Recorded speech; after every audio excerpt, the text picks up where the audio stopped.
Welcome back to our subscriber-only Cognitive Distortion series, where we are discussing cognitive distortions. We are starting at 1, magnification and minimization. What is magnification and minimization? Exaggerating or minimizing the importance of events. One might believe their own achievements are unimportant or that their mistakes are excessively important. So magnifying, blowing up, minimizing, shrinking down. Catastrophizing falls under this category, and catastrophizing is seeing only the worst possible outcomes of a situation.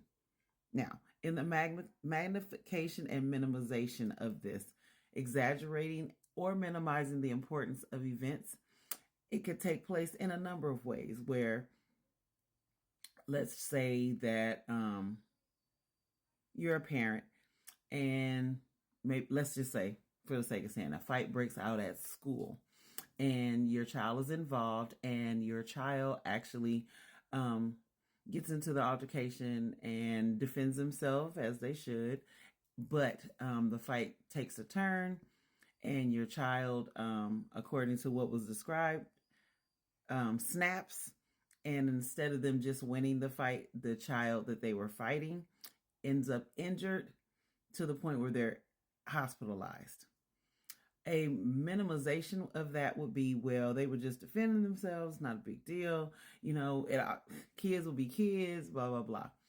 Taking the seriousness off because your mind is not able to process that level is a minimization. So you're trying to make it seem like, oh, it'll all work out, when the seriousness is your child's action to defend themselves has crossed over into a crime.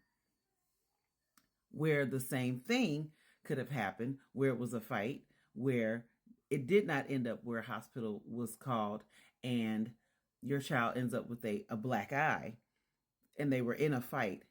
This time, instead of you seeing it as, okay, well, this is a result of the injury of the fight, you go into fight mode where you're going to call an attorney. This person tried to take my son's eye out, and you're over magnifying the fact of your son got hit and there's some bruising.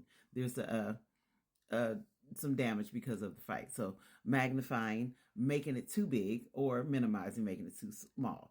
Now, part 2 of this is the catastrophizing, seeing only the worst possible outcomes.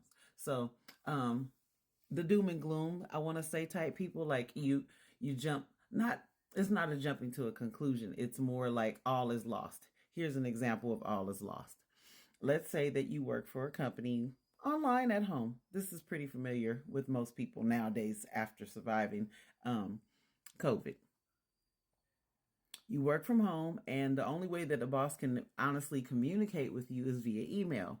But because you have strong anxiety symptoms, probably rooted in trauma, or you may just be more predisposed to have a heightened sense of awareness in an anxious manner, you get the email and your automatic assumption is either I'm in trouble, I did something wrong, or I'm about to get fired.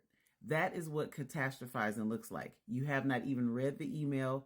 You have no basis for that thought. You've never been in trouble, but your mind automatically jumps to that. Or let's say you're at school. You might be a young person, and your teacher says, "Oh, you need to go and talk to go up to the principal's office. Somebody wants to talk to you."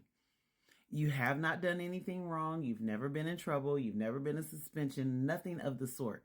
But your life has already shaped you to believe that any time an authority wants to see you, you've done something wrong. So you start catastrophizing, which may lead your body to go into a full-on panic attack where you're starting to sweat and you're hyperventilating, only to find out when you get there that you're getting an attendance award or an award for some grades that you have, because that is the basis of who you are. But because you have a distortion, you automatically assume that the worst will happen.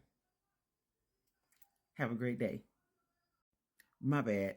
That was the cognitive distortion. Again, magnification and minimization with a highlighted portion of catastrophizing, which is all under that general umbrella. Okay, now we can say bye-bye.